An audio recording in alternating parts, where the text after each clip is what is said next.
Alright, welcome back, y'all. So, quick thing. That's how we kill this guy. Just use the hook shot to yoink his ass out the bubble.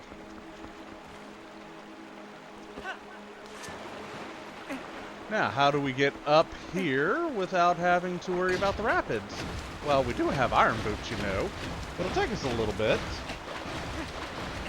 Slightly faster via rolling. Only slightly, though. We can technically also get up on that and, you know, carefully try and run up, but I don't like to try and do that, mostly because of exactly what just happened. Yeah, it takes a little longer with the iron boots, but at least I'm guaranteed to get up there. Oh yeah, when you've got the iron boots on and you roll, it actually does damage.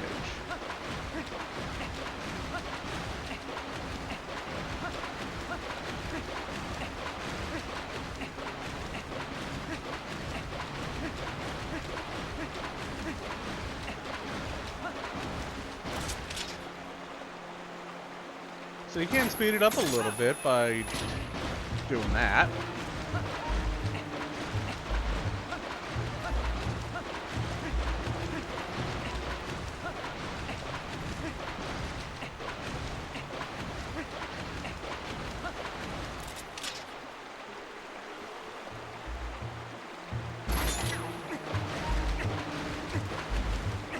Ow!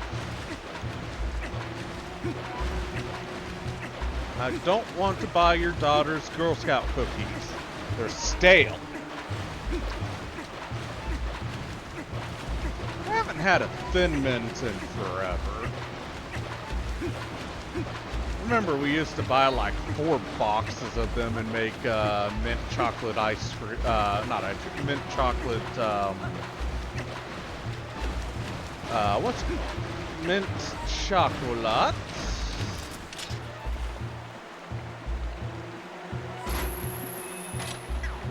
Closer.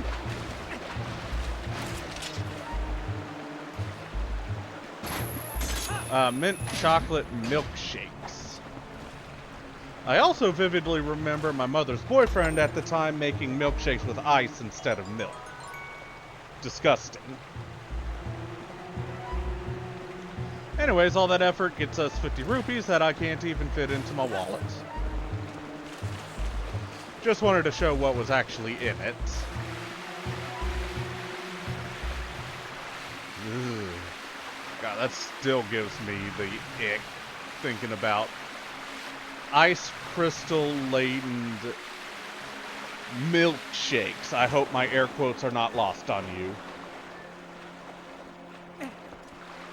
The way he would make milkshakes is 2 scoops of ice cream, an entire tray's worth of ice, and like a half a sleeve of the, what's it called? The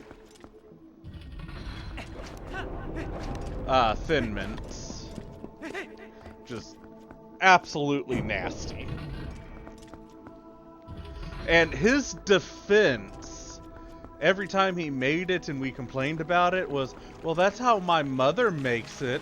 Well, your mother's making it fucking wrong. That was his defense for, this is a, like, 50-year-old man at this point, and his defense every time when he asks for something weird or,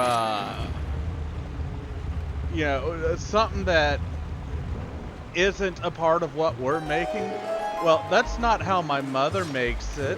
Okay, too damn bad. I'm not your goddamn mother. If you want your mother's food, go fucking mooch off of her.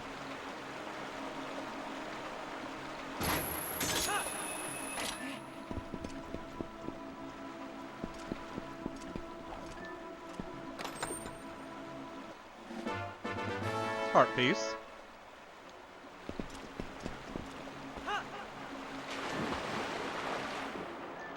And I remember one instance where this man's favorite pie was chocolate chess. Don't get me wrong, not a bad pie.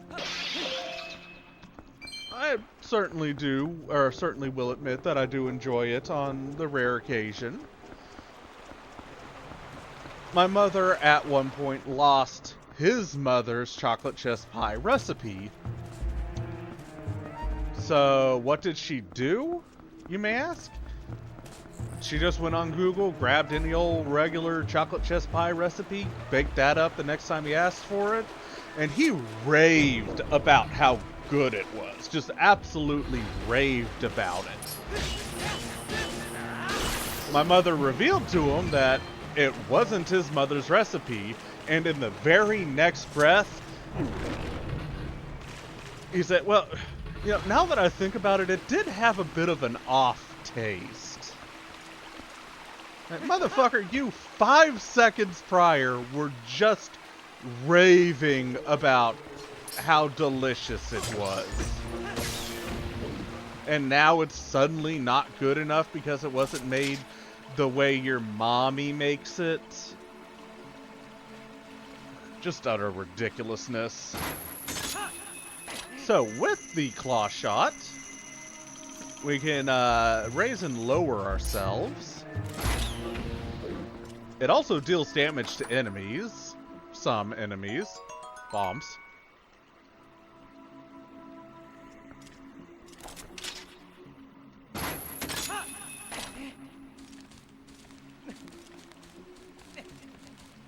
No, Link, what the fuck are you doing? And what's even more astounding is the fact that this man was one of the, and I mean one of the most picky eaters I have ever had the displeasure of knowing. Like, I'll fully admit, I'm a picky eater. I am.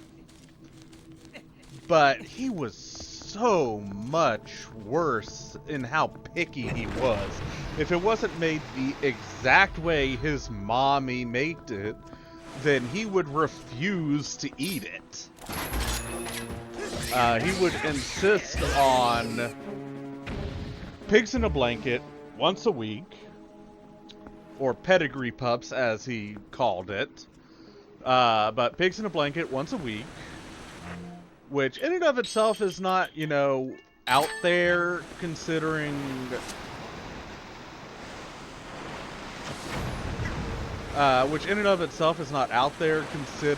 the implications of the fact that I do also eat the same thing sometimes once a week. I do love myself good weekly pizza, but I make that shit from scratch, so it's less expensive. But what did make it exceedingly tiring is every time it was made, he would insist on it being made one specific way, the way his mommy made it. And the way his mommy made it was take a croissant roll, you know, like you normally would when making pigs in a blanket. Slather the one side in mayonnaise. Then take the specifically Oscar Mayer Frank, which out of all the hot dogs, Oscar Mayer is my least favorite. It had to be Oscar Mayer. But you'll take the Oscar Mayer Frank, stuff it with American cheese, which in and of itself is, you know, not a bad cheese choice, but I would most certainly prefer any other cheese, especially if it's a extra sharp. Ooh, you know what? I think I might actually do that for myself tonight. It's been a while. Minus all the stuff that I find disgusting anyway. But stuff it with specifically American cheese. Once it's been stuffed with American cheese, wrap the hot dog in bacon. Roll the hot dog, bacon, cheesed monstrosity in the mayo-slathered croissant. Then wrap that croissant in another strip of bacon. And then bake it until the bacon's burnt. Not done, burnt. It was one of the most foul things I've ever eaten. And he, while simultaneously being ridiculously picky, he would complain about and ridicule me about me being picky and refusing to eat the quite literal shit that he himself insisted on eating because that's how his mommy made it. I took one bite of that, air quotes, pedigree pup and refused to eat any more of it because it was just that nasty. Terrible, overcooked, burnt bacon, disgustingly chewy and stringy, undercooked bacon. The mayo just throwing everything off. Like, it was just overall a extremely unpleasant experience. But I was the asshole for refusing to eat that shit.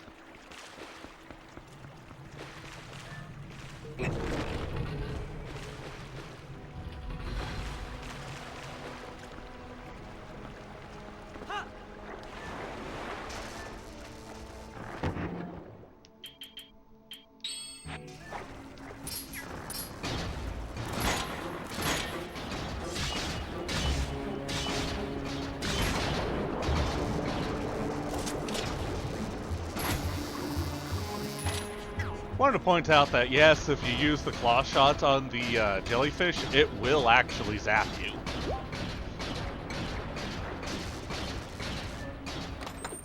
But yeah, just overall, you know, it's absolutely ridiculous how, what's the word? Hypocritical that man was about everything.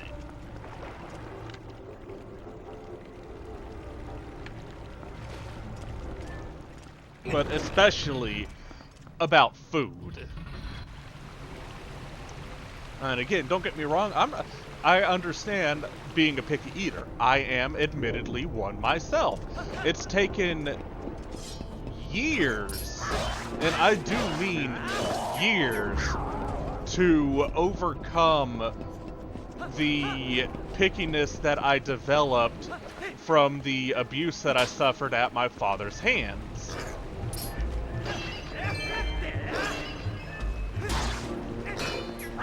My father was the kind of parent that had the rule of, if it's on your plate, you have to eat it. And then didn't have the cooking skills to back it up. And what I mean by that is he would make some of the most rank to give you an idea of how rank, his world famous mac and cheese was the blue box special, so Kraft Mac, only it was the generic, which honestly I don't knock the generic. It tastes exactly the same to me and is half the price. So I don't knock use of generic, but what I do knock is making the cheese sauce out of Miracle Whip, not mayonnaise. Miracle Whip, in my opinion, is even worse in taste. But made it out of Miracle Whip instead of butter. Didn't use any milk, didn't use any water for the sauce, just Miracle Whip. after that whole shit, he would mix in a good couple tablespoons, and yes, I mean tablespoons, not teaspoons, of poppy seeds.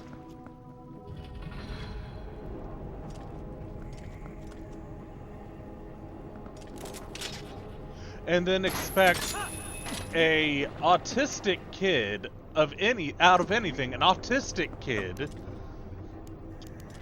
to eat it without complaints. Climb up, thank you. And then when, of course, I didn't eat it, well, that was a grievous sin, tantamount to insulting his dear mother. So it just, of course, naturally resulted in getting a daily beating.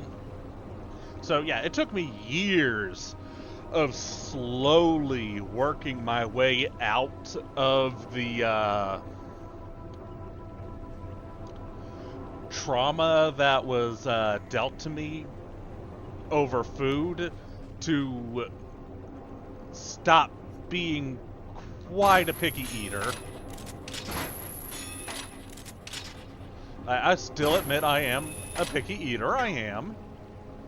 But I have made a good amount of strides to rectifying that.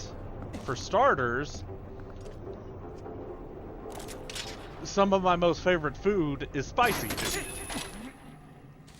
And you cannot believe how many years it took me to develop that taste. Actually, y'all possibly could, because, unfortunately speaking, my story isn't exactly uncommon.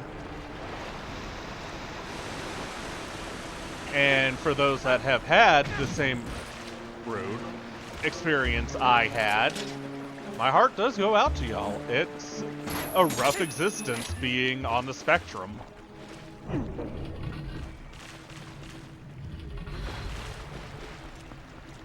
And it's definitely not the worst thing in the world, but it'd certainly be a lot easier if people would actually fucking understand.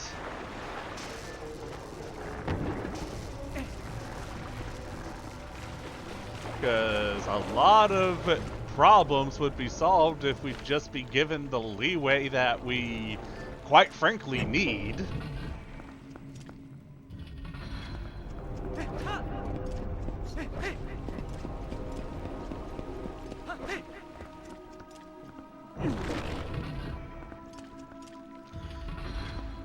And for those that aren't on the spectrum and just don't get it, trust us. We don't like being on the spectrum any more than you like us being on the spectrum. It's not exactly what you could call a pleasant experience.